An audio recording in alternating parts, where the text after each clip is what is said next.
أعوذ بالله من الشيطان الرجيم. بسم الله الرحمن الرحيم. إن الحمد لله نحمده ونستعينه ونستغفره ونعوذ بالله من شرور أنفسنا ومن سيئات أعمالنا. من يهده الله فلا مضل له ومن يضلل فلا هادي له. وأشهد أن لا إله إلا الله وحده لا شريك له وأشهد أن محمدا عبده ورسوله. أعوذ بالله السميع العليم من الشيطان الرجيم من همزه ونفخه ونفسه. بسم الله الرحمن الرحيم. يا أيها الذين آمنوا اتقوا الله حق تقاته ولا تموتن إلا وأنتم مسلمون. يا أيها الناس اتقوا ربكم الذي خلقكم من نفس واحدة وخلق منها زوجها وبث منهما رجالا كثيرا ونساء. واتقوا الله الذي تساءلون به والأرحام إن الله كان عليكم رقيبا. يا أيها الذين آمنوا اتقوا الله وقولوا قولا سديدا يصلح لكم أعمالكم يغفر لكم ذنوبكم ومن يطع الله ورسوله فقد فاز فوزا عظيما. أما بعد فإن خير الحديث كتاب الله وخير الهدي هدي محمد صلى الله عليه وسلم وشر الأمور محدثاتها وكل محدثة بدعة وكل بدعة ضلالة وكل ضلالة في النار.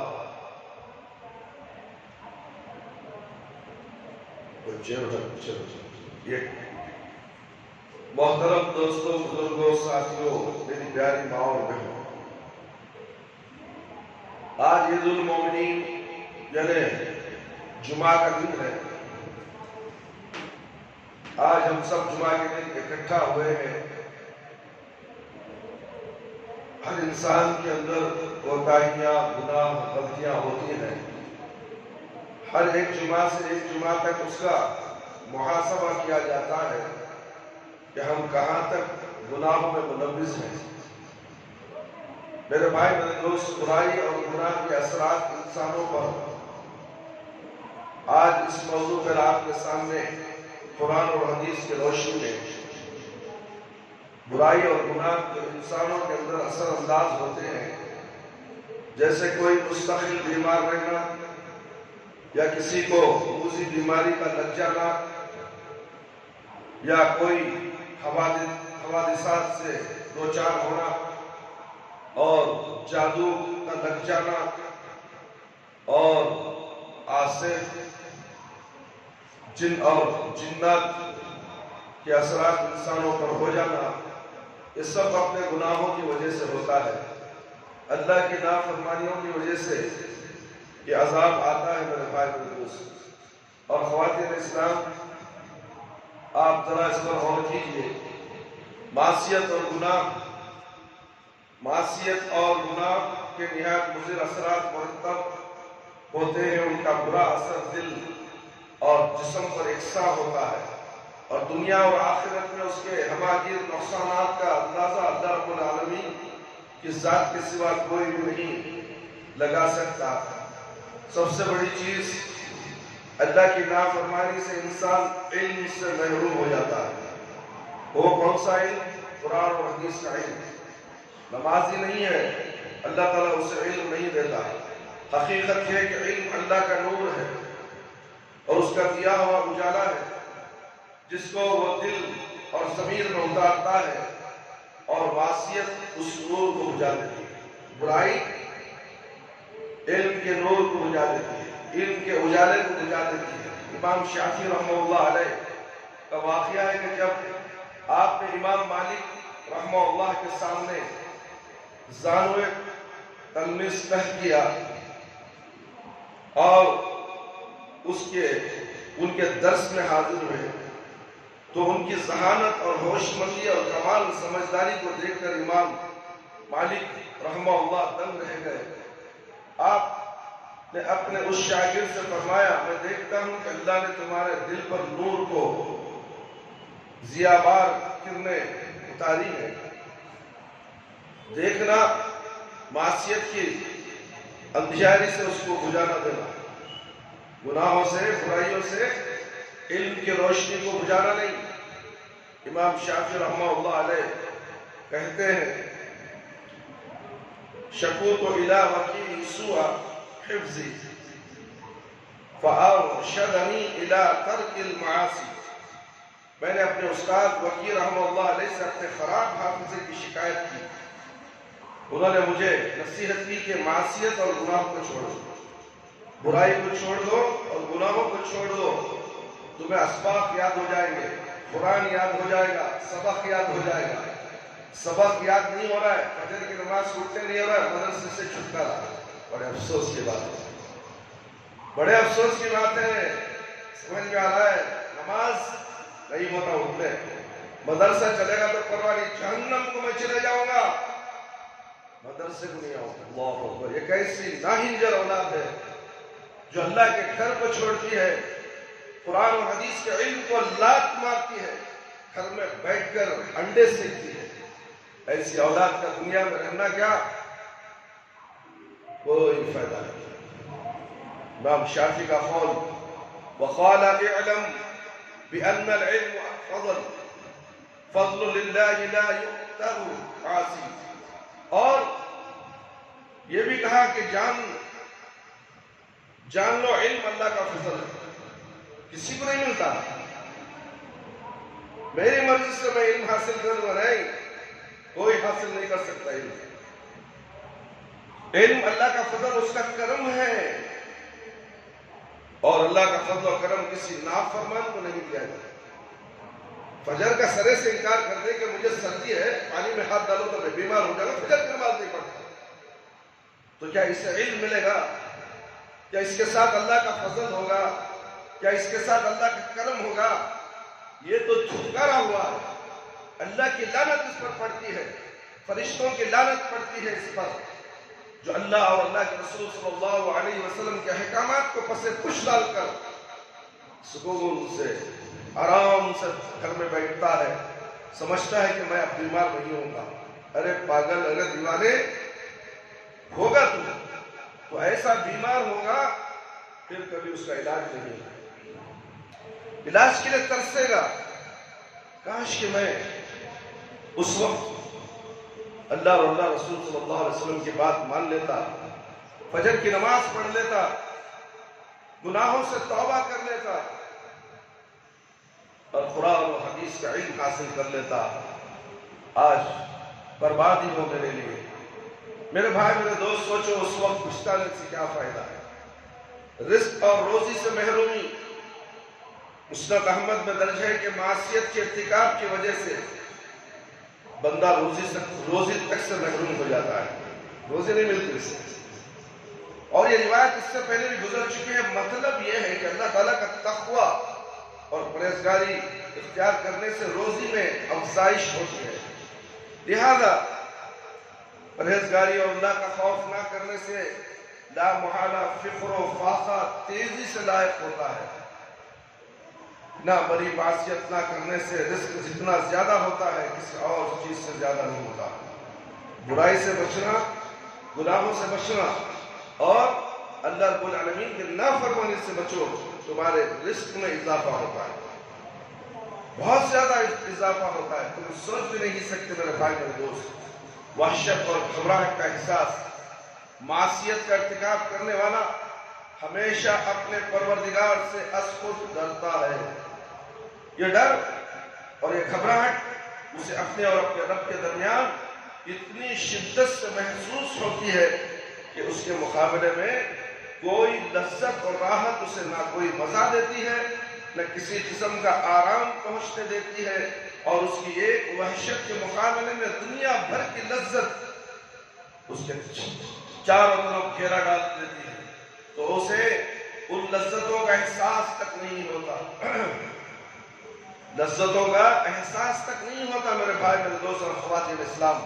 لیکن اس نفسیانی کیفیت کا صحیح اندازہ وہی لگا سکتا ہے جس کے اندر زندگی کی رمق ہو، ورنہ جس کا بدن مردہ ہو جائے، یہ اللہ کا نافرمان، اس کا جسم کیا ہوتا ہے؟ مردہ ہو جاتا ہے۔ جو فجر کی نماز پڑھے بغیر سوتا ہے، اس کا دل کیا ہوتا ہے؟ مردہ ہو جاتا ہے۔ ظہر پڑھ لے گا تو کیا فائدہ، عصر پڑھ لے گا تو کیا فائدہ، مغرب پڑھ لے گا تو کیا فائدہ، عشاء میں پڑھ لے، مگر نماز فجر کی اہمیت کو اگر جان لے، کسی کے ہاتھ نہیں ہے، کسی کے پیر نہیں ہے، چوتڑوں کے بل مسجد کو اپنے تھوپروں کو گھسیٹتے ہوئے مسجد کی طرف آئے گا۔ ہاتھ بھی نہیں ہے، پیر بھی نہیں، اتنی بڑی اہمیت فجر کی نماز، مگر معمولی سمجھ کر کمبلوں میں سوئے رہتے ہیں، تو یہ نافرمان ہے میرے بھائی اور دوست۔ اللہ اکبر، اللہ اکبر، اللہ بچائے۔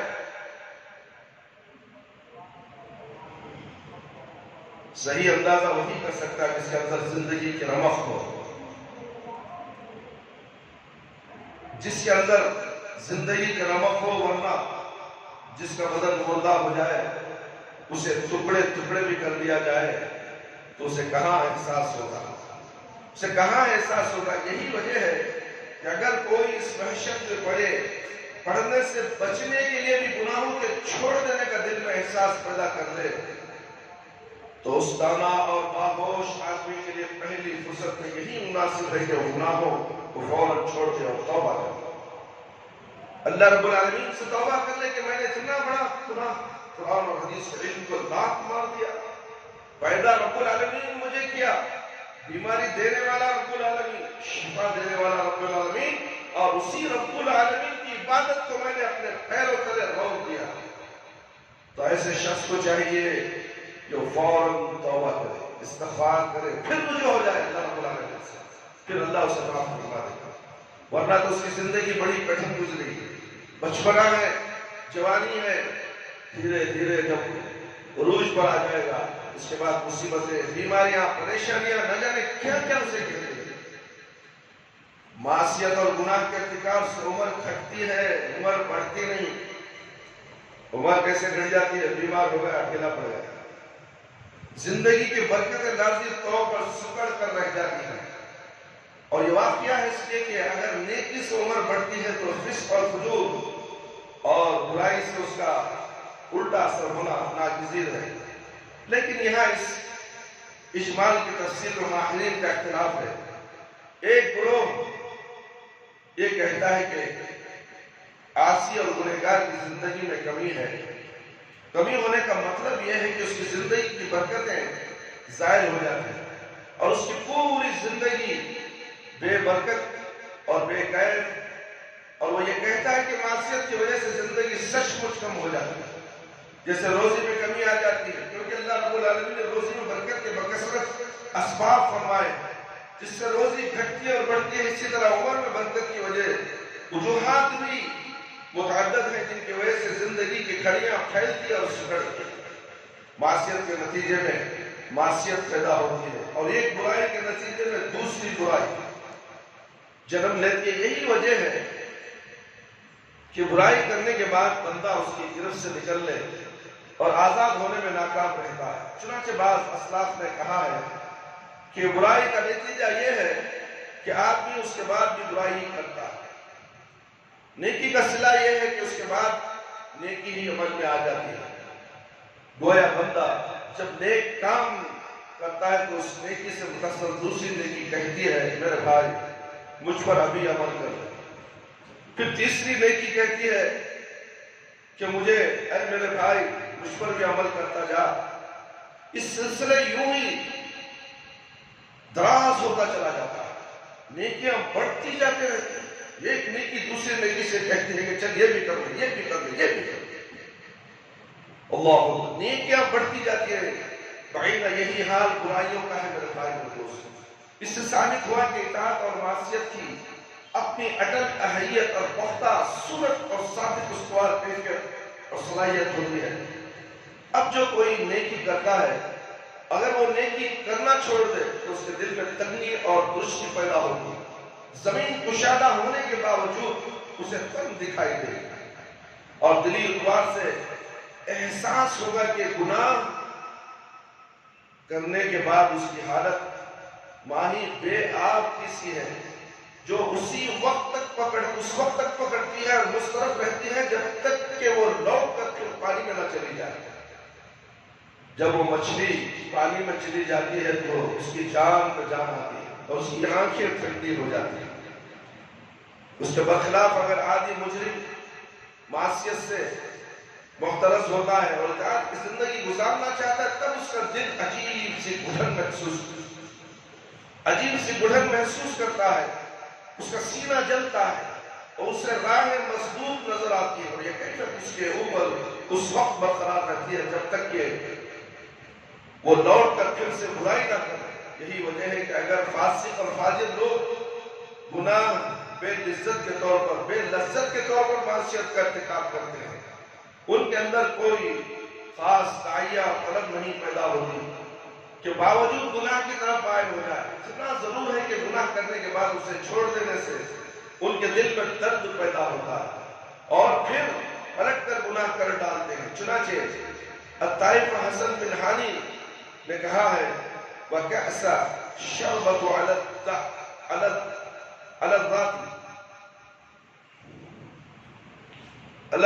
اللَّذَّةِ وَأَخْرَى تَغَوَيْتُ مِنْهَا بِهَا، شراب کا ایک پیالہ تو میں نے لذت کے حصول کے لیے پیا، اور اس سے جو درد اٹھا اس کے علاج کے لیے دوا کے طور پر دوسرا پیالہ پی گیا۔ اللہ اکبر۔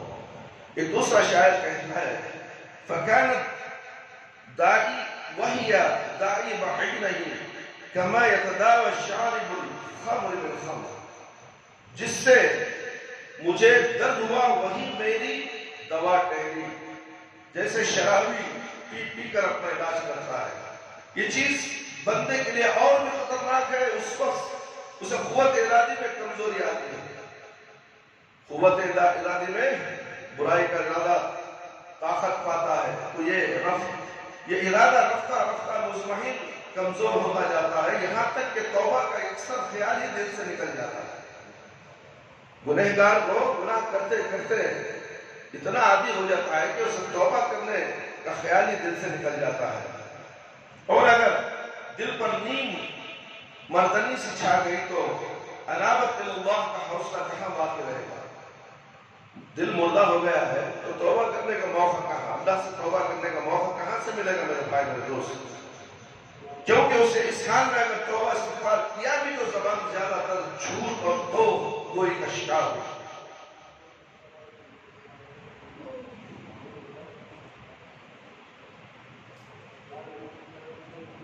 استغفار کیا بھی تو زیادہ تر جھوٹ اور گوئی کا شکار ہوگی، دل میں معصیت کی تہ بتہ سروٹیں بڑی ہوں گی، اور دل کے کسی گوشے میں یہ خیال بھی انگڑائیاں لے رہا ہوگا کہ کہاں ایسا موقع ملا کہ گناہ کر گزرے۔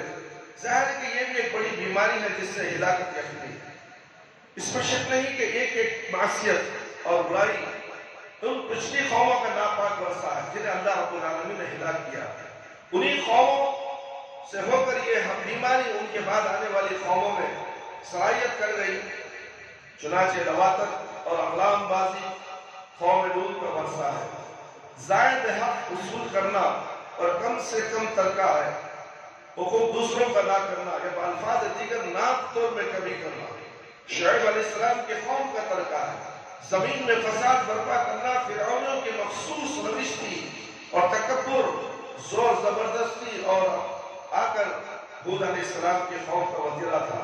لہذا جو قومیں ان میں سے کسی بھی پاک ورثے کو اپناتی ہے وہ انہی قوموں کی اطرنوں کو پھر سے اپنے بدن پر ڈال دیتی ہے، کیونکہ تمام قومیں اللہ کی دشمن ہیں۔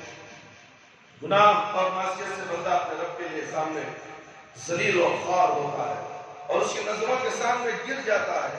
چنانچہ حسن بصری رحمہ اللہ فرماتے ہیں خوار و ذلول ہو کر انہوں نے اپنے رب کی نافرمانی کی، اور اگر اپنی عزت نفس کا انہیں ذرا بھی احساس ہوتا تو اللہ بھی انہیں محفوظ و معمور رکھتا۔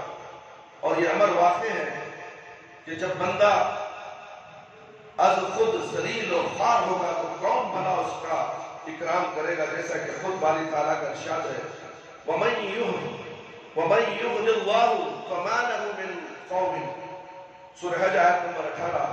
اور جس کو اللہ ذلیل کرے اس کو کوئی عزت دینے والا نہیں میرا بھائی میرے دوست۔ اور اگر ان خماش قسم کے لوگوں کوئی اپنی کسی غرض کے لیے بڑا سمجھے یا ان کے شر سے بچنے کے لیے اس کے سامنے کورنش بجا لائے تو اسے کیا ہوتا ہے، اس لیے کہ ان کے دلوں میں خطرہ اس کی کوئی حیثیت نہیں ہوتی۔ معصیت کے مسلسل یعنی برائی کے مسلسل ارتکاب سے بندے کے دل میں گناہ کا احساس بھی باقی نہیں رہتا، گناہ اس کی نظر میں حقیر اور معمولی ہو جاتا ہے۔ یہ علامت حد درجے خطرناک اور ہلاکت خیز ہے، کیونکہ بندے کی نظر میں گناہ کیسا ہی معمولی کیوں نہ ہو، اللہ کی نظر میں وہ بہت بڑا ہوتا ہے۔ چنانچہ صحیح بخاری میں ابن مسعود رضی اللہ عنہ کی یہ روایت مذکور ہے کہ انہوں نے فرمایا مومن جب اپنے گناہوں پر نظر ڈالتا ہے تو اس کو محسوس ہوتا ہے جیسے وہ کسی اونچے پہاڑ کی گہرائی میں کھڑا ہے اور ڈرتا ہے کہ کہیں یہ پہاڑ اس کے سر پر نہ گرے۔ اور فاسق اور فاجر جب اپنے گناہوں پر نظر ڈالتا ہے تو اسے ایسا لگتا ہے جیسے کہ اس کی ناک پر مکھی بیٹھی ہو اور یوں کرنے سے مکھی اڑ کر چلی جائے۔ میرے بھائی یہ صحیح بخاری کی روایت ہے۔ جب کوئی گناہ کرتا ہے تو اس گناہ کی نحوست اور سوزش اس کے گرد و پیش کے افراد اور چوپائیوں پر بھی پڑتی ہے۔ اس گناہ کے اثرات آزو بازو پڑوس والوں میں، دوست احباب میں، رشتہ داروں میں بھی پڑ جاتی ہے، اور یہاں تک کہ چوپائیاں یعنی کہ جانور اس گناہوں کی وجہ سے جانوروں پر بھی اثر انداز ہوتی ہے اور جلن کا احساس نہیں بھی ہوتا ہے۔ اس طرح ظلم اور زیادتی اور معصیت کی فہرست نحوست سروں پر بھی دوسروں پر بھی اثر انداز ہوتی ہے۔ ابو ہریرہ رضی اللہ عنہ ارشاد فرماتے ہیں ظالم کے ظلم سے سرخاب بھی اپنے گھونسلوں میں دم توڑ دیتے ہیں۔ شعب الایمان البیہقی مجاہد رحمہ اللہ فرماتے ہیں چوپائے اور جانور سرکش آدمیوں پر لعنت کرتے ہیں۔ چوپائے اور جانور سرکش آدمیوں پر جو گنہگار ہیں، ضدی ہیں، گھمنڈی ہیں، ناانصاف ہیں، ان پر لعنت کرتے ہیں۔ چنانچہ جب بھی خیر کا دور اطاعت و فرما برداری صرف اللہ رب العالمین کی کیجئے، اور وَهَلْ أَفْسَدَ الدَّيْنِ إِلَى الْمَلُوكِ وَإِحْبَارُ سُوءِ وَرُهْبَانُهَا، بادشاہوں کے علاوہ غلط کار کاہن جو جادوگر ہوتے ہیں، پادریوں کے سوا آخر کون ہے جس نے دین کو بگاڑا ہے؟ جب گناہوں کی کثرت ہوتی ہے تو گنہگار کے دل پر مہر لگ جاتی ہے، گنہگار کے دل پر مہر لگ جاتی ہے۔ میرے بھائی میرے دوست، یہ مہر اللہ اکبر، یہ مہر کو دھونے کے لیے توبہ استغفار کی ضرورت ہے، اللہ رب العالمین سے رجوع ہونے کی ضرورت ہے۔ جب گناہ کی کثرت ہوتی ہے تو گنہگار کے دل پر مہر لگ جاتی ہے، اس کا شمار غافلوں میں ہو جاتا ہے۔ باری تعالیٰ کہ اس ارشاد کی تفسیر باصل صالح نے یہی کہا ہے کلا بلغان علی قلوبہم ما کانوا یکسبون، سورہ مطففین آیت نمبر 14۔ اللہ اکبر، نہیں بلکہ بات یہ ہے کہ ان کے دلوں پر ان کی بدعمالیوں کا زنگ چڑھ گیا۔ یہ کون بتا رہا ہے؟ میں یا کسی ملا، مولوی، مفتی، پیر، مرشد، فقیر؟ نہیں، یہ اللہ رب العالمین فرما رہے ہیں میرے بھائی میرے دوست۔ برائیوں، معاصیوں، بدعمالیوں کا ان کے دلوں پر زنگ چڑھ گیا۔ یہ گناہ کے بعد دوسرا گناہ سرزد ہوا۔ بعض نے یہ بھی کہا کہ جب ان کے گناہوں اور معصیت کی کثرت ہوتی ہے تو ان کا ایک دائرہ دلوں کو ارد گرد محیط ہوا۔ حقیقت یہ ہے کہ معصیت کے سبب دل زنگ آلود ہو جاتا ہے، اور جتنا گناہ زیادہ زنگ بھی اتنا ہی بڑھتا جائے گا، اور یہاں تک کہ پورا دل زنگ آلود ہو جائے گا۔ اس کے بعد جب گناہ کا کثرت ہوگا اب وہ فطرت ثانیہ بن جائے گا، دل پر مہر اور تالا لگ جائے گا۔ نتیجہ یہ ہوگا کہ دل کے گرد غلاف اور پردہ کھینچ دیا جائے گا۔ اللہ اکبر، اللہ اکبر۔ دیکھیں بدعمالی کی وجہ سے اللہ رب العالمین تمہارے دلوں کو کس طریقے سے ڈھانپ دیتے ہیں۔ اللہ اکبر، بچائے اللہ ہم سب کو، ہمارے دلوں کو اللہ کی عبادت کے لیے کھول دے، ہمارے دلوں میں اللہ تعالیٰ کی محبت اور اس کی اطاعت اور فرمانبرداری ہمارے دلوں کے اندر پیوست ہو جائے۔ میرے بھائی، نتیجہ یہ ہوگا کہ دل کے گرد غلاف اور پردہ کھینچ دیا جائے، دل اسی غلاف میں بند ہوگا۔ اگر ہدایت اور بصیرت پہلے سے میسر تھی لیکن بعد میں گناہوں کا اس طرح ہجوم ہوا اور مذکورہ کیفیت طاری ہوئی تو ظاہر ہے اب معاملہ برعکس ہوگا۔ دل اکثر پلٹ کر نتیجے کا نیچے کا اوپر، اوپر کا نیچے ہو جائے گا، اور پھر دشمن کا وبا اس کے دباؤ اس کے اوپر اتنا شدید ہوگا کہ جہاں اسے چاہے گا ہاتھ لے کر جائے گا۔ گناہوں اور معصیت کی بدولت بندہ رسول اللہ صلی اللہ علیہ وسلم کے لعنت میں گرفتار ہو جائے گا، کیونکہ نبی کریم صلی اللہ علیہ وسلم نے معصیتوں پر یعنی برائیوں پر لعنت فرمائی، اور جو معصیت جتنی بڑی ہوگی اس کا مرتکب اسی کی بقدر لعنت میں گرفتار ہوگا۔ لہذا چھوٹی معصیت پر اس کے مساوی لعنت میں مبتلا ہونا ناگزیر ہے۔ چنانچہ اللہ کے رسول صلی اللہ علیہ وسلم نے اس معصیت کا ارتکاب کرنے والوں پر لعنت فرمائی۔ وہ عورت جو گودنے والی ہو، گدانے والی ہو، بال جوڑنے والی ہو، جڑوانے والی ہو، بال اکھیڑنے والی ہو، یا وہ جس کے بال اکھڑے جائیں، دانتوں کو باریک کرنے والی ہو، اور جس کے دانت باریک کیے جائیں، ان سب پر اللہ رب العالمین کی لعنت ہے، ان سب پر لعنت ہے۔ میرے بھائی میرے دوست، اکثر دیکھا ہے عورتیں آج کل زیادہ تر بیوٹی پارلر جاتی ہیں نہیں جاتی ہیں، شوہر کی اجازت کے ساتھ یا شوہر کی اجازت کے بغیر بھی چلے جاتی ہیں، اور وہاں کیا ہوتا ہے؟ بالوں کے اوپر بالوں کو جوڑا جاتا ہے، اور آنکھوں کے اوپر جو پھوے ہیں اس کو اکھیڑا جاتا ہے، فیشن بنانے کے لیے، خوبصورت بنانے کے لیے۔ اللہ نے جو اسے خوبصورتی دی ہے، یہ خوبصورتی اسے پسند نہیں ہے میرے بھائی میرے دوست، یہ خوبصورتی اسے پسند نہیں۔ اللہ کی کاریگری میں نقص تلاش کرتی ہے، جبھی تو یہ شیاطین بیوٹی پارلر کھول کر عورتوں کو گھر سے باہر نکال دیے، عورتوں کا ستیہ ناش کر دیے۔ ہر عورت شیخ نما ہو چکی ہے۔ کہاں ہے وہ صحابیات کا طرز عمل آج ہماری عورتوں میں کہاں ہے؟ ہر نوجوان لڑکی کسی کی شادی کا موقع آ جائے، نسبت کا موقع آ جائے، کہ لڑکا دیکھنے والا آ جائے تو فوراً ماں کہتی ہے جا بیٹو پلر کو جا کو آ جا، تھوپلے کو آ جا، تاکہ تیرے دیکھنے والے تجھے فوراً پسند کر لے، اس کے بعد نکل جائے تو کوئی بات نہیں۔ اللہ اکبر، ایسے حالات آج آ چکے ہیں میرے بھائی میرے دوست۔ بیوٹی پارلر میں جا کے پالش کرنا، رنگ لگا لینا، اللہ کی کاریگری کے خلاف کام کرنا، یہ عورتوں کا شیوا ہو چکا ہے۔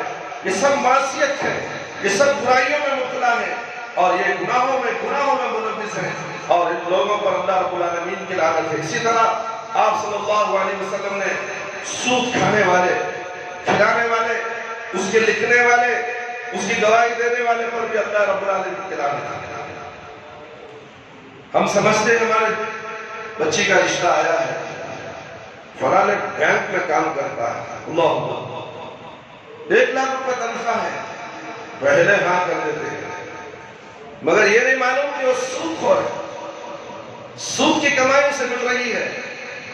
سود میں تو پیسہ زیادہ ہی ملے گا نا میرے بھائی میرے دوست اور خواتین اسلام، یاد رکھو اپنی بیٹی کو گولی کر کے مار دو، سود خور کے حوالے مت کرو، سود خور کے حوالے مت کرو، اس کی نسل بھی سود خور ہوگی، حرام کی زندگی، حرام کے نوالے کھلائے گا، اپنے پیٹوں پر انگارے بھرے گا۔ لکھنے والا بھی بہت سے مسلمان حضرات ایسے ہیں کہ بینکوں میں نوکری کرتے ہیں، کیا ان کا پیسہ حلال ہے؟ کیا ان کی آمدنی حلال ہے؟ قرآن اور حدیث کی روشنی میں جائزہ لے تو معلوم ہو جائے گا کہ نہیں، لکھنے والا لکھانے والا اور سود خور کی مدد کرنے والا بھی سود خور میں شمار ہو جائے گا۔ میرے بھائی، اس طرح سود خور کے اوپر بھی لعنت فرمائی گئی ہے۔ حلالہ کرنے والے اور جس کے لیے حلالہ کیا جائے اس پر بھی لعنت ہے، چور پر لعنت ہے، شراب پینے والے، کشیدہ کرنے والے، نچوڑنے والے، جس کے لیے نچوڑی جائے اس کے بیچنے اور خریدنے والے، اس کی قیمت کھانے والے، اس کو لاد کر لے جانے والے، ٹرانسپورٹ، بیڑی سگریٹ پان پراگ، یہ آٹو رکشہ میں ڈال کر دکان کو پہنچاتا، اس کی جو مزدوری لیتا وہ بھی حرام، اس پر بھی اللہ کی لعنت۔ بیڑی سگریٹ حرام ہے تو اس کو لے کر جا کر پہنچا کر اس کی مزدوری لیتا ہے، نہیں میرا کیا کام ہے، میں تو گاڑی میں، میری گاڑی ہے، مزدوری بیٹھا دے تک گیا۔ ارے بھائی، دوستو، بزرگوں، ساتھیوں، اللہ کے نبی صلی اللہ علیہ وسلم کا فرمان ہے، صحیح مسلم کی روایت ہے، زمین کی علامتوں اور اس کی حدود کو جو شخص بدل دے اس پر لعنت ہے۔ اور ایک حدیث میں اللہ کے رب العالمین صلی اللہ علیہ وسلم نے فرمایا، اپنے والدین پر جو کوئی لعنت بھیجے اس کے اوپر لعنت ہے، اس کے اوپر لعنت ہے۔ کسی جاندار ذی روح کو باندھ کر اس پر نشانہ بازی کرنے والے پر اللہ کے نبی صلی اللہ علیہ وسلم نے کہا کہ اس پر بھی لعنت ہے۔ یہ صحیح مسلم کی روایت ہے، اور صحیح بخاری میں کتاب اللباس کے اندر آیا ہے، میرے بھائی میرے دوست، خنثی یعنی ہجڑا بننے والے مردوں اور مردوں کا روپ اختیار کرنے والی عورتوں پر بھی لعنت ہے۔ اللہ اکبر۔ آج کا ماحول دیکھو، ہر جگہ عورتیں مردوں کا لباس اور مردیں عورتوں کا لباس پہنتی ہیں، عورتیں اپنے بال کٹواتی ہیں اور اپنے بھویں کٹواتی ہیں، بالوں کو کھیڑتی ہیں۔ یہ تمام چیزیں ہیں جو لعنت کے مستحق ٹھہرانے والی ہے۔ اللہ سے ڈریے، اللہ رب العالمین سے ڈریے، اسلامات تعلیمات پر عمل کیجئے، شریعت تعلیمات پر عمل کیجئے، پیارے نبی صلی اللہ علیہ وسلم کی تعلیمات پر عمل کیجئے۔ اللہ کے علاوہ دوسرے کے لیے ذبح کرنے والے پر لعنت، دین میں نئی بات یا بدعت ایجاد کرنے والے پر لعنت، تصویر بنانے والے پر لعنت۔ اللہ اکبر، اللہ اکبر۔ تصویر بنانے والے پر لعنت ہے، اور تصویر کی بنائی ہوئی کپڑے پہننا اس پر بھی لعنت ہے۔ تصویر بنائے ہوئے یعنی کہ جاندار تصویر ہے، منیروں میں ہوتی ہے، اور اس پر جاندار کی تصویر بھی ہوتی ہے، یہ لوگ بڑے زور سے نمازوں میں پہن کر آتے ہیں۔ کیا ان کی نماز قبول ہوگی؟ کیا ان کی نماز قبول ہوگی؟ بلکہ تصویر بنانے والے پر لعنت ہے، اور اس تصویر بنی ہوئی بنین وغیرہ ٹی شرٹ وغیرہ پہن کر آ کر نماز پڑھنا، یہ کہاں تک درست ہے میرے بھائی میرے دوست؟ اس لیے ایسے کپڑے پہننے سے بچو جو جاندار ہیں، پرندے ہیں، جانور ہیں، اور انسان کی تصویر بھی ہوتی ہے۔ اغلام بازی کرنے والے پر اللہ رب العالمین کی لعنت۔ میرے بھائی میرے دوست، میرے بھائی، اللہ رب العالمین سے ڈریے، اور ماں باپ پر لعنت بھیجنے والے پر لعنت ہے۔ ماں باپ پر بھی لوگ لعنت بھیجتے ہیں، کوستے ہیں۔ ماں باپ نصیحت کرو، بچوں کو برا لگتا ہے، بچوں کو برا لگتا ہے۔ آج کل کی نوجوان نسل جو ہے بگڑی ہوئی ہے۔ اے اللہ ان لوگوں کو نیک اور صالح بنا دے، یا اللہ ان لوگوں کو لائق اور صالح بنا دے، ماں باپ کی فرما برداری کرتے ہوئے زندگی گزارنے والا بنا دے۔ اندھے کو غلط راستے پر جو کوئی ڈالے اس کے اوپر لعنت، چوپائے سے جفتی کرنے والے اور جانور کے منہ پر تاغ دینے والے پر لعنت ہے۔ اللہ اکبر، اللہ اکبر۔ یہ صحیح مسلم کی روایت ہے میرے بھائی۔ کسی مسلمان کے ساتھ مکاری کرنے یا اسے تکلیف پہنچانے والے پر لعنت ہے۔ اللہ اکبر، اللہ اکبر۔ دیکھیے قرآن اور حدیث کا مطالعہ کیجئے، آپ کو حلال اور حرام کی تمیز کیا ہے معلوم ہو جائے گی، زندگی کیسے گزارے اس کا علم آپ کو ہو جائے گا۔ اگر آپ قرآن اور حدیث سے ناواقف ہیں تو آپ جو چاہے کر سکتے ہیں، جو چاہے کر سکتے ہیں میرے بھائی میرے دوست۔ خبروں کی زیارت کرنے والی عورتوں، خبروں کو سجدہ گاہ بنانے والے اور ان کے اوپر چراغ چلانے والوں پر لعنت ہے۔ اللہ اکبر۔ یہ مسند احمد کی روایت ہے، بیوی کو اس کے خاوند یا غلام کو اس کے آقا کے خلاف ورگانے والے پر لعنت ہے۔ سنن ابو داؤد کی روایت ہے، بیوی کو اس کے خاوند یا غلام کو اس کے آقا کے خلاف ورگانے والے پر لعنت ہے۔ عورت سے اس کے پچھلے مقام میں دخول کرنے والے پر اللہ کی لعنت ہے۔ اللہ اکبر۔ یہ بھی سنن ابی داؤد کی روایت ہے میرے بھائی میرے دوست۔ رسول اللہ صلی اللہ علیہ وسلم نے فرمایا، جو عورت اپنے شوہر کے بلانے پر اس کے پاس نہ جائے اور اس کے بستر کو چھوڑے رہے، فرشتے صبح تک اس کے اوپر لعنت بھیجتے ہیں صحیح بخاری کی روایت ہے، جو شخص اپنے باپ کے علاوہ کسی اور کی طرف منسوب ہو اس پر لعنت ہے۔ اللہ اکبر۔ صحیح مسلم کی روایت ہے۔ آج کل اولاد جو ہے، پڑھی لکھی اولاد جو ہے، انگریزی تعلیم یافتہ اولاد جو ہے، اپنے نیک ماں باپ کی نیک ماں باپ جب اسے نصیحت کرتے ہیں تو اسے برا لگتا ہے، اسے ماں باپ کو لعنت کرنے لگ جاتی ہے، اور یہ کسی اور کی باتوں کو بج اثر ان کے حکم کو بجا لاتی ہے، ماں باپ کے حکم کو بجا نہیں لاتی، ماں باپ کا حکم ماننے کے لیے تیار نہیں ہے مگر کسی غیر کے باتوں پر عمل کرنے کے لیے تیار ہے۔ اسی طرح اسی کہا جا رہا ہے، جو شخص اپنے باپ کے علاوہ کسی اور کی طرف اپنے منسوب ہو اس پر اللہ کی لعنت ہے۔ اللہ اکبر، اللہ اکبر۔ آپ صلی اللہ علیہ وسلم نے یہ بھی فرمایا، جو شخص اپنے بھائی کی طرف کسی ہتھیار سے حملہ کرے فرشتے اس پر بھی لعنت کرتے ہیں۔ اللہ اکبر، اللہ اکبر۔ صحیح مسلم کی روایت تھی، صحابہ اکرام کو جو کوئی گالی دے وہ بھی ملعون شیطان ہے، مردود ہے۔ المعجم الکبیر الطبرانی۔ نیز اللہ رب العالمین نے اپنی کتاب میں تمام لوگوں پر لعنت بھیجی ہے جو زمین میں فساد پھیلاتے ہیں، رشتے ناطے توڑ دیتے ہیں۔ اللہ اکبر۔ رشتے ناطے توڑنے والا اے اللہ شیطان کا بھائی ہوتا ہے۔ شیطان کا کام یہی ہے، آپس میں اختلاف پیدا کرنا، رشتوں میں دراڑیں ڈالنا، جادو کرنا، عاصم کا اثر ہونا، یہ تمام چیزیں یہ ہمارے بھی بدعمالیوں کی وجہ سے ہی ہوتا ہے، ہمارے ہی برے کرتوتوں کی وجہ سے۔ اللہ رب العالمین ہمیں آزمائش کے طور پر شیطانی وسوسوں کے ذریعے، بدگمانی کے ذریعے، جادو کے ذریعے، جنات اور پکڑنے کے ذریعے کسی نہ کسی طریقے سے اللہ رب العالمین ہمیں مصیبتوں میں ڈال سکتے ہیں۔ اس لیے ہمیں اللہ جو بولے، اللہ رب العالمین جو بتاتے ہیں اس پر عمل کرے، پیارے نبی صلی اللہ علیہ وسلم کی شریعت پر عمل کرے، اور رسول اللہ صلی اللہ علیہ وسلم کو اذیت پہنچانے کے لیے جو در پہ ہوتے ہیں اللہ ان پر بھی لعنت بھیجی ہے۔ اللہ اکبر، اللہ اکبر۔ سورہ احزاب کی آیت ہے میرے بھائی، اور جو اللہ کی نازل کردہ بینات، ہدایت اور نشانیوں کو چھپاتے ہیں۔ اللہ اکبر۔ سورہ نور کی آیت ہے، سورہ بقرہ، جو پاک دامن بھولی بھالی مومن عورتوں پر بے حیائی کا الزام دھرتے ہیں۔ اللہ اکبر۔ سورہ نور کی آیت ہے، آیت نمبر 20 ان پر بھی اللہ کی لعنت۔ جو کوئی کافروں کے طور طریقوں کو مسلمانوں سے زیادہ راست اور درست قرار دے اس پر بھی لعنت ہے۔ سورہ نساء آیت نمبر 50 پر 2، اللہ 50 پر 1، 50 پر 2 مطالعہ کیجئے۔ آپ کو ہر طرح سے قرآن کے ذریعے سے ہر چیز آپ کے سامنے واضح ہوتے جائے گی۔ رسول اللہ صلی اللہ علیہ وسلم نے ایسے شخص پر بھی لعنت بھیجی ہے، ایسے شخص پر بھی لعنت بھیجی ہے جو عورت کا لباس پہنے، اور ایسی عورت پہ بھی لعنت بھیجی ہے جو مرد کا لباس پہنے۔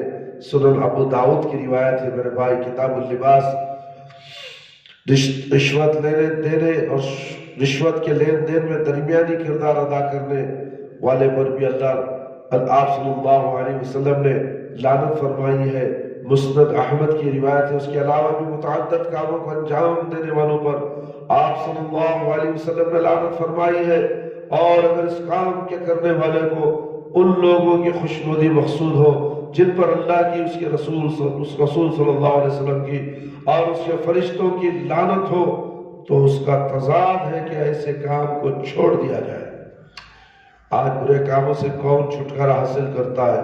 برے کام کرنے سے لذت محسوس ہوتی ہے، شیطان ایسا خوشنما بنا کر ان کے سامنے پیش کرتا ہے کہ اس کے اندر ہر انسان کو لذت محسوس ہوتی ہے، سکون محسوس ہوتا ہے، بلکہ اللہ رب العالمین نے فرمایا کہ نماز میں سکون ہے، دینی احکام میں ذکر و اذکار میں سکون ہے، مگر ذکر و اذکار کرے تو کرے کون کرے؟ عمر رسیدہ لوگ، جو بوڑھے لوگ جو خبر میں پیر چھوڑ کر ہیں، وہی لوگ مساجد کو آتے ہیں۔ یہ نوجوان نسل، معصوم بچے جو ہے مسجدوں سے دور ہوتے ہیں، اور یہ عمر والے حضرات ہی مسجد کی طرف رخ کرتے ہیں۔ معلوم ہو گیا کہ اب ان کو مرنا ہے، معلوم ہو گیا میرے بھائی، میرے دوست اور خواتین اسلام، اب کرے تو کیا کرے؟ چلو اللہ رب العالمین کی عبادت کرنے لگ جائیں گے تاکہ اللہ ہمارے گناہوں کو معاف فرمائے۔ اے اللہ ہمارے گناہوں کو معاف فرما دے۔ اس طرح دعا کریں گے بھی کیا اللہ تعالیٰ ان کی دعا کو قبول کرے گا انشاءاللہ۔ اگر اخلاص کے ساتھ، نیت کے ساتھ اگر کوئی اللہ رب العالمین کے سامنے روئے گڑ گڑائے، اپنے گناہوں کی معافی تلافی کر لے، استغفار کر لے، تو اللہ ضرور معاف فرما دے گا۔ معصیت کا مرتکب اللہ کے رسول صلی اللہ علیہ وسلم کی اور فرشتوں کی دعاؤں سے محروم ہو جاتا ہے۔ برائی کرنے والا چاہے کوئی بھی ہو، اللہ اکبر، دعاؤں سے محروم، اللہ کے رسول صلی اللہ علیہ وسلم کی فرشتوں کی دعاؤں سے محروم ہو جاتا ہے، کیونکہ اللہ تعالیٰ نے اپنے نبی کو حکم دیا تھا کہ وہ مومن مردوں عورتوں کے لیے مغفرت کی دعائیں کرے۔ اللہ رب العالمین فرماتے ہیں سورہ مومنین آیت نمبر 7 اور 8 اور 9، الذین یحملون العرش ومن حولہ یسبحون بحمدہ ربهم ويؤمنون به ويستغفرون للذين آمنوا ربنا وسعت كل شيء رحمة وعلما فاغفر للذين تابوا واتبعوا سبيلك وقهم عذاب الجحيم ربنا وأدخلهم جنات عدن التي وعدت لهم ومن صلح من آبائهم وأزواجهم وذرياتهم إنك أنت العزيز الحكيم وقهم السيئات ومن تخي السيئات يومئذ فقد رحمته وذلك هو الفوز العظيم۔ جو فرشتے عرش کو اٹھائے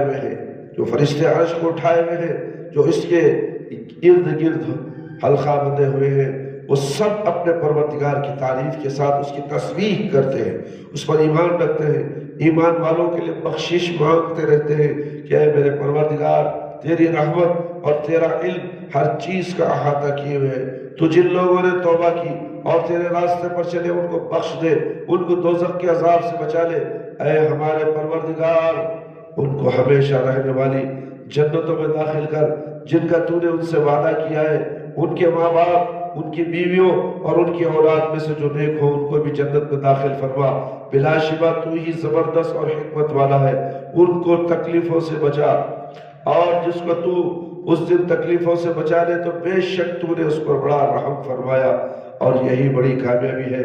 اسی طرح فرشتے ان لوگوں کے حق میں دعائیں کرتے ہیں جو ایمان رکھتے ہیں، توبہ کرتے ہیں، کتاب و سنت کی پیروی کرتے ہیں کہ ان کی پیروی کے سوا ان کے لیے کوئی چارہ بھی نہیں۔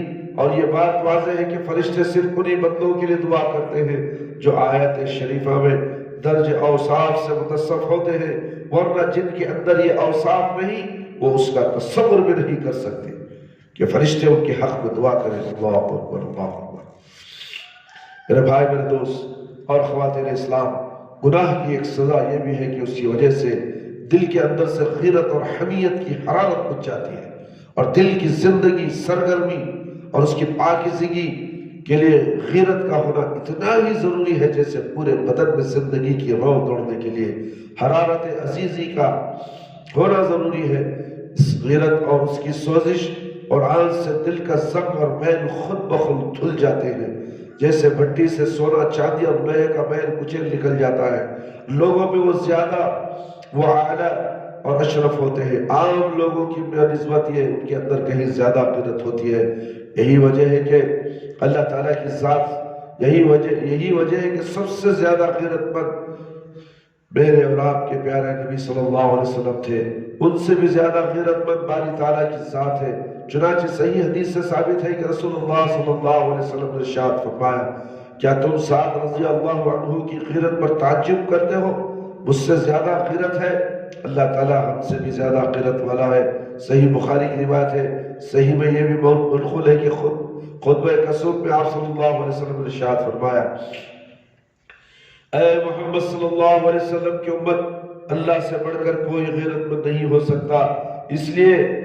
اس لیے یہ کیوں کر ہو سکتا ہے کہ اس کا کوئی بندہ زنا کرے یا اس کی کوئی بندی زنا کرے۔ اللہ اکبر۔ صحیح بخاری کی روایت ہے، میرے بھائی میرے دوست، صحیح میں یہ بھی منقول ہے کہ آپ صلی اللہ علیہ وسلم نے ارشاد فرمایا اللہ سے بڑھ کر کسی کو غیرت نہیں ہو سکتی، اس لیے اس نے ظاہر اور پوشیدہ تمام فحش کاریوں کو حرام قرار دیا ہے۔ معافی اور معذورت جتنی اللہ کو پسند ہے کسی اور کو پسند نہیں، اسی لیے اس نے پیغمبروں کو بھیجا جو بشارت دیتے ہیں اور ڈراتے ہیں، اور تعلیم جتنی اللہ کو پسند ہے کسی اور کو پسند نہیں۔ اسی لیے میرے بھائی میرے دوست، یہ بھی ہے نا صحیح بخاری کی روایت ہے، اسی لیے اس نے خود اپنی تعریف کی ہے۔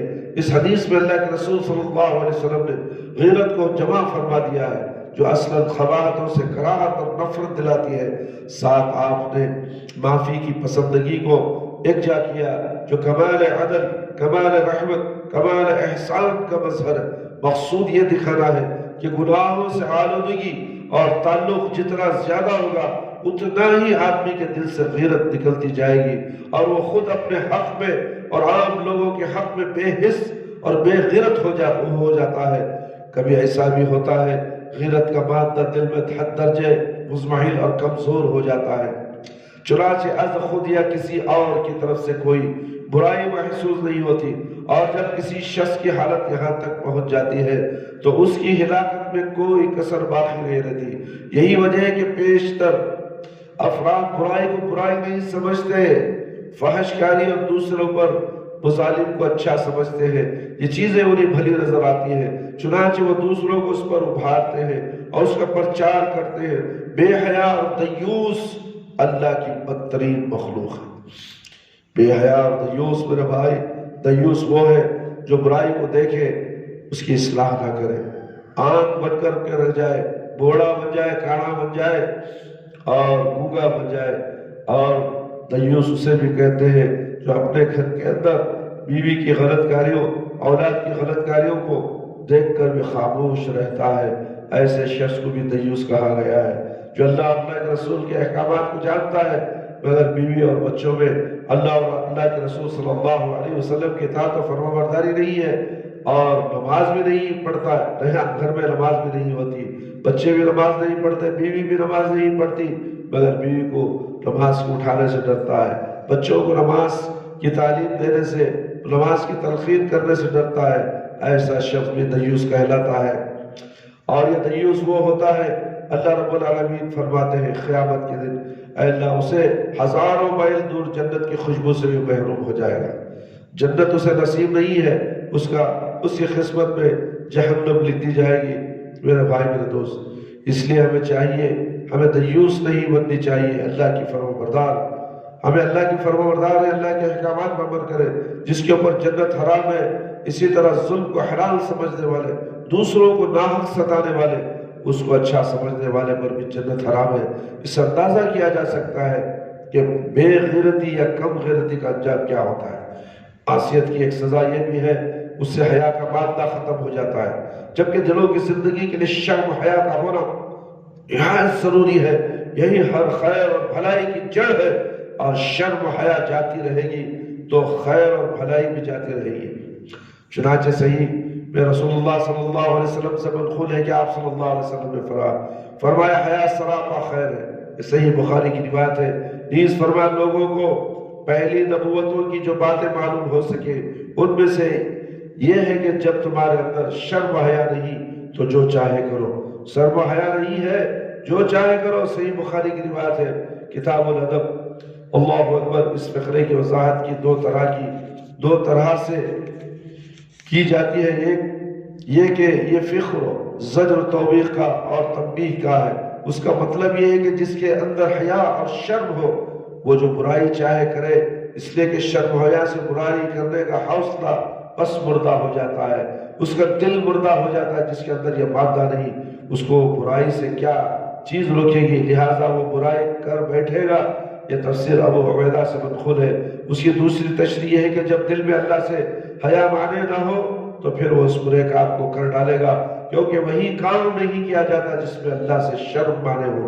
ابن حانی رحمہ اللہ کی روایت کے مطابق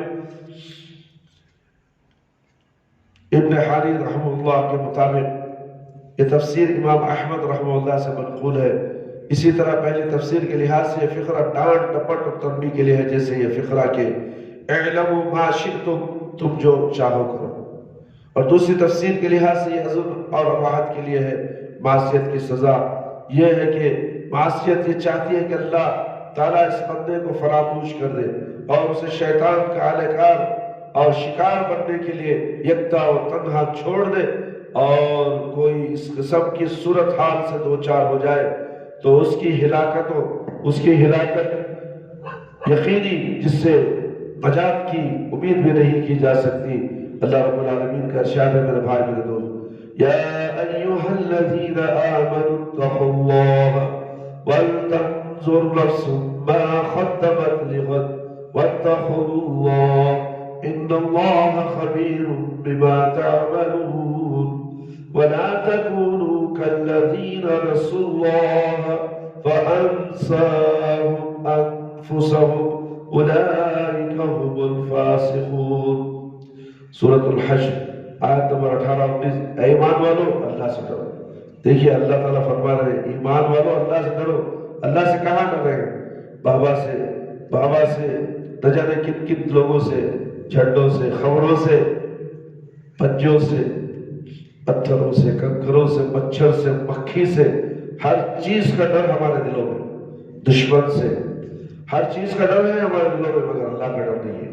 جس نے اللہ کا ڈر اپنے دلوں میں بٹھا لیا وہ کسی سے نہیں ڈرے گا میرے بھائی۔ اسی لیے یہ قرآن کی آیت کہتی ہے اللہ اے ایمان والو اللہ سے ڈرو، جس شخص اور ہر شخص دیکھے کہ اس نے کل قیامت کے لیے کیا بھیجا ہے کل قیامت کے لیے، کون نیکی کرتا ہے، کون عبادتیں کرتا ہے۔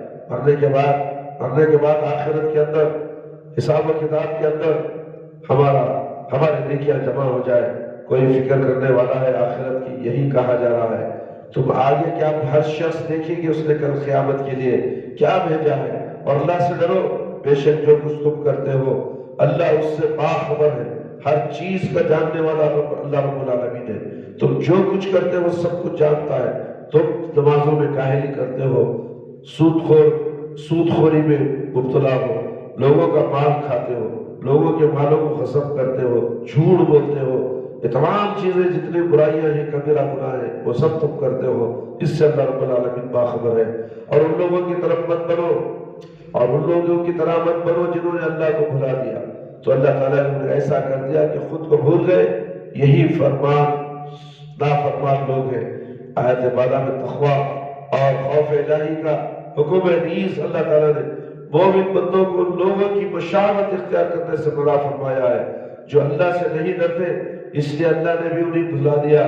ساتھ ہی باری تعالیٰ اس سے خبر کرتا ہے کہ بے خوف اور بے ڈر ہو جانے والوں کی سزا یہی ہے کہ ان کی ذات کو بھی فراموش کر دیا جائے، ان کے مفاد، ان کے مصالح اور انہیں عذاب سے رہائی دلانے والی چیزوں کو یکسر بھلا دیا جائے، جن چیزوں سے انہیں حیات ابدی نصیب ہونے والی ہے، جس سے انہیں کامل لذت اور دائمی خوشی اور ہمیشہ کی راحت ملنے والی ہے، ان سب سے اللہ چشم پوشی کر جائے۔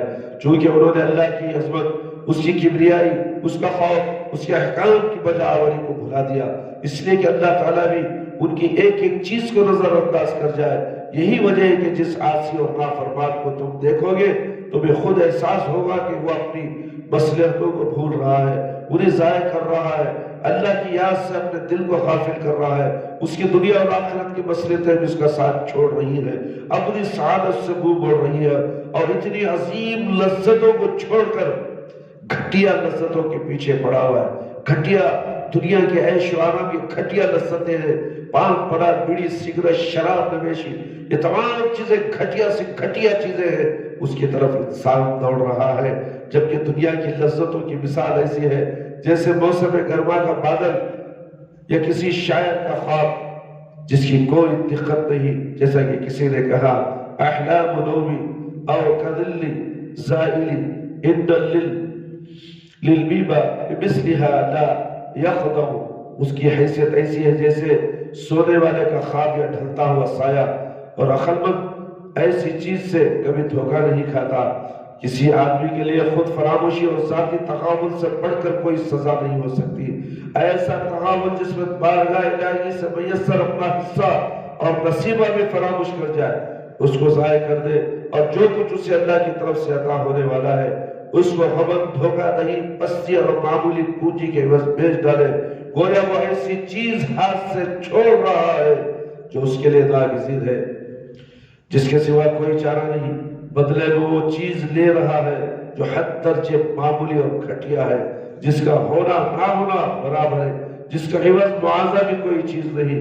من کل شیء اذا ضیعته عوض وما من اللہ ضیعته عوض، گم کردہ ہر ایک چیز کا کوئی نہ کوئی عوض ہو سکتا ہے، لیکن اللہ کو گم کر دو گے تو اس کے عوض دوسرا نہیں پاؤ گے میرے بھائی میرے دوست، نہیں پاؤ گے، نہیں پاؤ گے۔ اللہ تعالیٰ کی ذات کے سوا ہر چیز کا عوض بن سکتی ہے، وہ سب کا بدل بلکہ نیا بدل بن سکتا ہے، لیکن کوئی چیز کا بدل یا عوض نہیں بن سکتی۔ وہ اکیلا سب سے بے نیاز کر دینے والا، کر دینے کے لیے کافی ہے، لیکن اس کے سوا کسی سے کوئی بھی بے نیاز نہیں کر سکتا۔ وہ ہر کسی کو کسی کے مقابلے میں پناہ دے سکتا ہے، کوئی دوسرا اس کے مقابلے میں کسی کو پناہ نہیں دے سکتا۔ وہ ہر کسی کو کسی بھی چیز سے منع کر سکتا ہے، لیکن کوئی دوسرا اس کو کسی چیز سے روک نہیں سکتا۔ اس لیے جس کی شان یہ ہو کہ اس کی تابعداری اور بندگی سے کوئی بندہ ایک لمحے کے لیے بھی بھلا کر کیوں کر بے نیاز ہو سکتا ہے، اس کی یاد کیوں کر فراموش کر سکتا ہے، اس کے اوامر اور نواہی کو بھول کر اپنے آپ کو کیسے بھلا سکتا ہے، جس کے نتیجے میں خود انسان اپنا نقصان کرے اور سب سے زیادہ خود اپنے اوپر ظلم کرے، اور اگر کوئی ذات باری تعالیٰ پر ظلم کرنا بھی چاہے تو اس کو کیا بگڑے گا، اس کا کیا بگڑے گا، وہ خود اپنے اور اوپر ظلم کرے گا۔ اللہ رب العالمین کسی پر ظلم نہیں کرتے، بلکہ خود آدمی اپنے اوپر ظلم کرتا ہے۔ معصیت کی ایک سزا یہ ہے کہ یہ چیز بندے کو احسان نیکوکاری کے دائرے سے نکال باہر کرتی ہے، نیکوکاروں کے اجر سے انہیں محروم کر دیتی ہے۔ یہ حقیقت ہے کہ نیکوکاری اور احسان جب براہ راست دل سے پیوست ہوتے ہیں تو برائیوں سے روک بن جاتے ہیں، کیونکہ جب بندہ اللہ کی اس طرف بندگی کرتا، اس طرح بندگی کرتا ہے کہ گویا اس کو دیکھ رہا ہے، تو یہ شان اس کے اندر محض اس لیے پیدا ہوتی ہے کہ ذکر الہی، خوف الہی اور بیم و رجا کا مادہ اس کے دل پر حاوی ہے۔ وہ ایسے مقام پر خود کو پاتا ہے جہاں اپنے پروردگار کا جمال جہاں آرا سے نظر آتا ہے، یا اس کے دل میں تصور معجز ہوتا ہے، اس کا پروردگار خود اس کو دیکھتا ہے۔ اور جب ذہن بن جاتا ہے تو گناہ کا ارتکاب تو الگ رہا، گناہ کا ارادہ بھی اس کے دل میں نہیں ابھرتا، لیکن اس کی بجائے اگر وہ دائرہ احسان سے نکل گیا تو اپنے خاص رفیقوں کی صحبت سے محروم ہو جاتا ہے، آسودہ زندگی اس کے ہاتھ نہیں آتی، اور کامل راحت اس کو چھو کر نہیں گزرتی۔ اور اگر اللہ تعالیٰ اس کے ساتھ بھلائی کا ارادہ فرماتا ہے تو عام مومنین کے زمرے میں اسے شامل کیا جاتا ہے، شامل کر جاتا ہے، اور معصیت اور گناہ کر کے وہ اللہ کی نافرمانی کرتا ہے۔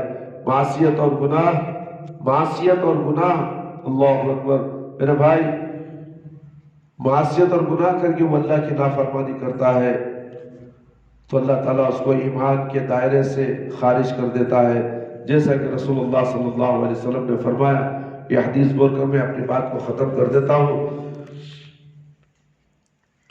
صحیح بخاری کی روایت ہے میرے بھائی میرے دوست، کوئی زانی مومن ہونے کی حالت میں زنا کرنے میں مشغول نہیں ہوتا۔ یاد رکھ لو جب زنا کرتا ہے، چوری کرتا ہے، دھوکہ دیتا ہے تو اس وقت وہ مومن نہیں ہوتا، یعنی زنا کے وقت اس کا ایمان سلب ہو جاتا ہے۔ کوئی شرابی، پان پراگ کھانے والا، گٹکا کھانے والا جو نشے کی لت میں پڑا ہوا انسان ہے، مومن ہونے کی حالت میں شراب خوری مشغول نہیں ہوتا، اور نہ کوئی چور مومن ہونے کی حالت میں چوری کرنے میں مشغول ہوتا ہے، اور نہ کوئی شخص مومن ہونے کی حالت میں کھلا لوگوں کی نظروں کے سامنے ان کی کوئی اشرف چیز کو لوٹتا ہے۔ اس لیے تم کو ان باتوں سے ضرور پرہیز کرنا چاہیے، اور بات کو عرض توبہ کا حق باقی رہتا ہے۔ اللہ رب العالمین سے دعا ہے کہ اللہ تعالی ہم سب کو ان تمام قرآن اور حدیث کی باتیں جو ہم نے آپ کے سامنے پیش کی ہے اسے بہت سماعت فرمائیے۔ انشاءاللہ اسی کے تعلق سے معصیت اور گناہوں کے اثرات انسانوں پر آئندہ جمعہ میں بھی آپ کے سامنے پیش کیا جائے گا۔ میرے بھائی میرے دوست، خطبہ جمعہ سنتے وقت خاموشی کا لحاظ رکھیں، آپس میں گفتگو نہ کریں، کسی چیز کے ساتھ کھیلے نہ، کسی کو دیکھے نہ، گھورے نہ، کسی کو اشارے نہ کرے، اس لیے کہ تم نے لغو کیا ہے اور تمہارے جمعہ کا ثواب ضائع ہو جائے گا۔ اس لیے اللہ کے نبی صلی اللہ علیہ وسلم نے فرمایا کہ خطبہ جب ہوتا ہے تو غور سے سنو تاکہ تمہاری اصلاح ہو جائے۔ جمعہ کا دن ہوتا ہے اصلاح کا، معاشرے کی اصلاح ہوتی ہے۔ ایک جمعہ سے ایک جمعہ تک ہم نے کیا غلطیاں کی، کیا گناہ کیے، اس کا محاسبہ کا دن ہے۔ آج ہم گناہوں کو اپنا محاسبہ، اپنا جائزہ لیں تو ہمیں پتہ چل جائے کہ ہمیں کیا گناہ کیے ہیں، ہمارے اعمال کتنے ہیں، کتنے نیکیاں ہم نے کمائی اس ہفتے میں۔ اللہ اکبر۔ کام و کاج کا تو حساب رکھتا ہے، گھر کے راشن کا تو حساب رکھتا ہے کہ میں نے اتنا خرچہ میرے گھر کا ہے، کرائے کا ہے، لائٹ کی بل کا ہے، پانی کا ہے، بچوں کے اسکولوں کا ہے، یہ تمام حسابات لکھتا ہے اور اس کے لیے پیسے مہیا کرتا ہے، پیسہ اکٹھا کرتا ہے، مگر اپنے لیے، آخرت کے لیے، مرنے کے بعد کی زندگی کے لیے اس کا محاسبہ نہیں، اس کا حساب و کتاب نہیں۔ کیا اسے ہی جانوروں کی طرح زندگی گزار دو گے؟ دیکھو میرے بھائی، اللہ نے تم کو اشرف المخلوقات بنایا ہے، سمجھنے کا مادہ دے، عقل سلیم بھی عطا کی ہے۔ اللہ کے احکامات پر سمجھو، غور و فکر کرو، پھر آخرت کی فکر کرو اور اپنا محاسبہ کرتے رہو اور 5 وقت نماز پڑھتے رہو، وقت پر نماز پڑھتے رہو۔ مانگو تو صرف اللہ رب العالمین سے مانگو، اور بیمار ہو تو شفا صرف اللہ رب العالمین سے مانگو۔ اے اللہ، کوئی بابا، کوئی تعویذ، کوئی گنڈ، کوئی چیز تمہارے لیے فائدہ پہنچا نہیں سکتی جب تک کہ اللہ کا حکم نہ ہو۔ اللہ رب العالمین فرماتے ہیں، پیارے نبی صلی اللہ علیہ وسلم کی حدیث بھی ہے کہ من الخ تمیمۃ فقد اشرک، جس نے تعویذ گلے میں لٹکائی اس نے شرک کیا۔ اللہ اکبر۔ تعویذ لگا کر خوش ہوتے ہو، میں کامیاب ہو گیا، میری دولت آ گئی، میری نوکری مل گئی، فلانا کام میرا ہو گیا۔ نہیں میرے بھائی، نہیں ہوا۔ یہ تمام شیطان کی طرف سے مدد ہوتی ہے۔ تم خوش ہو جاتے ہو کہ شیطان کے ذریعے سے جو ہو رہا ہے یہ اللہ کی طرف سے ہو رہا ہے، مگر اللہ تعالیٰ تو شرک کو پسند نہیں کرتا، تو پھر تم شرک کرتے ہو تو پھر تمہیں کیسے پسند کرے گا، کیسے تمہیں نواز دے گا؟ مگر تمہاری قسمت میں جو لکھا ہے، جو ملنے والا ہے وہ مل کر رہے گا، اور تمہاری قسمت میں شرک ہے، مشرک ہے تو تم مشرک ہی رہو گے۔ اور دعا کرو اللہ رب العالمین سے، انشاءاللہ دعاؤں کے اثر سے، دعاؤں کے ذریعے سے اللہ تعالیٰ تمہیں مشرک سے موحد بنا دے، توحید پرست بنا دے، ایک اللہ کی عبادت کرنے والا بنا دے، ایک نبی صلی اللہ علیہ وسلم کی اطاعت و فرما برداری کرنے والا بنا دے۔ پھر دیکھو تمہاری زندگی میں، تمہاری روح میں کتنی سکون اور میسر ہوتی ہے، اور دنیا اور آخرت کی زندگی بھلائیوں میں گزر جاتی ہے، مرنے کے بعد میں خوش و خرم، حساب و کتاب کا ڈر نہیں، اور ہمارے ہاتھ میں، سیدھے ہاتھ میں ہمارا نام اعمال دیا جائے گا۔ اس کی فکر کرو میرے بھائی، یہ دنیا تو چند دن کی ہے، یہاں پر بیماریاں ہی مصیبتیں ہی مصیبتیں ہیں، اور اس سے زیادہ مصیبت مرنے کے بعد جہنم کی ہوگی۔ کیا وہ جہنم کا ڈر تمہارے دلوں میں نہیں؟ کیا اللہ کا خوف تمہارے دلوں میں نہیں ہے؟ اللہ کا خوف پیدا کیجئے۔ جب اللہ کا خوف تمہارے دلوں میں آ جائے تو آپ اللہ سے ڈرنے والے بن جائیں، تو شیطان تمہارا کچھ بھی بگاڑ نہیں سکتا، اور شیطان کے نقش قدم پر تم چل نہیں سکتے۔ اس لیے اللہ کا ڈر، اللہ کا تقوی اپنے دلوں میں پیدا کرو، اور اللہ تعالیٰ سے دعا ہے کہ اللہ تعالیٰ مجھے اور آپ تمام کو تمام قرآن اور حدیث کی باتیں جو ہم نے آج جمعہ کے اندر برائی کے تعلق سے، انسانوں کے اندر جو برائیاں کا اثر ہوتا ہے اس کے تعلق سے ہم نے آپ کے سامنے پیش کیا ہے، اسے بغور سنیے اور دوسروں کو پھیلائیے، شیئر کیجئے۔ یہ ہمارا تقوی تعلیمات تقوی چینل ہے، یوٹیوب کے اندر آتا ہے، ہر جمعہ کے خطبے یوٹیوب کے اندر تعلیمات تقوی کے ذریعے آپ تک پہنچاتے ہیں۔ آپ سے گزارش ہے آپ بھی سنیں، آپ نے رشتہ داروں میں پھیلائیں، قرآن اور حدیث کی باتوں کو پھیلائیں، بیکار کہانی قصوں کو مت پھیلائیں، فحش کو مت پھیلائیں، مزاحیہ پروگراموں کو مت پھیلائیں، اس سے تمہیں عذاب ملنے والا ہے۔ اگر یہ دینی باتیں، قرآن اور حدیث کی باتیں، حق کی باتیں، اللہ اور اللہ کے رسول کی باتیں اگر آپ پھیلاؤ گے تو آپ کو اجر عظیم ملے گا۔ اگر آپ کے ذریعے سے کوئی نجات پا جائے تو آپ کو بھی نجات مل جائے گی، آپ کو اللہ رب العالمین سیدھی راہ پر چلائیں گے، اہدنا الصراط المستقیم پر چلائیں گے۔ اللہ تعالیٰ آپ کو دنیا میں بھی انعام فرمائیں گے اور مرنے کے بعد بھی انعامات سے نوازیں گے، اور سب سے بڑا انعام تو ہمارے لیے جنت ہے، وہ جنت الفردوس ہمیں اللہ رب العالمین عطا فرمائیں گے۔ ہر تمام کو بھی جنت الفردوس سے نوازے۔ ہمارے والدین، ہمارے رشتہ دار جو اس دنیا سے چلے گئے، اے اللہ اگر وہ قابل رحم قابل مغفرت ہے تو ان کی مغفرت فرما دے، اے اللہ ان سب کی مغفرت فرما، اے اللہ جتنے لوگ پریشان ہیں، روزی روٹی کے لیے پریشان ہے، اللہ تو تیرے خزانے سے حلال روزیاں عطا فرما، حرام کھانے سے بچا لے، سود کھانے سے بچا لے، سود کے گھروں میں رہنے سے بچا لے، سودی لین دین کے ذریعے سے بینکوں میں سود لے کر جو گھر بناتے ہیں اس گھر میں رہنے سے بچا لے میرے پروردگار۔ اے اللہ سود کی جو بربادی ہے اے اللہ اس سے بچا لے، امت مسلمان کو بچا لے میرے پروردگار۔ اے اللہ تو رحم کرنے والا ہے، اے اللہ ہمیں 5 وقت نماز کی بنا دے، وقت پر پڑھنے والا بنا دے، قرآن کی تلاوت کرنے والا بنا دے، اللہ رب العالمین کے احکامات پر عمل کرنے والا بنا دے، برائیوں سے رکنے والا، شرک اور بدعت سے بچنے والا بنا دے۔ اے اللہ تو رحم کر، قبر کے عذاب سے بچا لے، جہنم کی آگ سے بچا لے، قبر کے سوالات آسان فرما دے، قبر کی تاریکی کو روشنی میں بدل دے، میدان حشر میں رسوائی سے بچا لے۔ اے اللہ ہمیں موت دے تو ایمان کی حالت میں موت دے، جب ہماری روح ہمارے جسم سے نکلے تو اللہ ہماری زبان پر کلمہ لا الہ الا اللہ محمد رسول اللہ جاری رہے۔ ربنا تقبل منا انك انت السميع العليم وتب علينا انك انت التواب الرحيم سبحان ربك رب العزة عما يصفون وسلام على المرسلين والحمد لله رب العالمين۔ یا حی یا قیوم برحمتک استغیث۔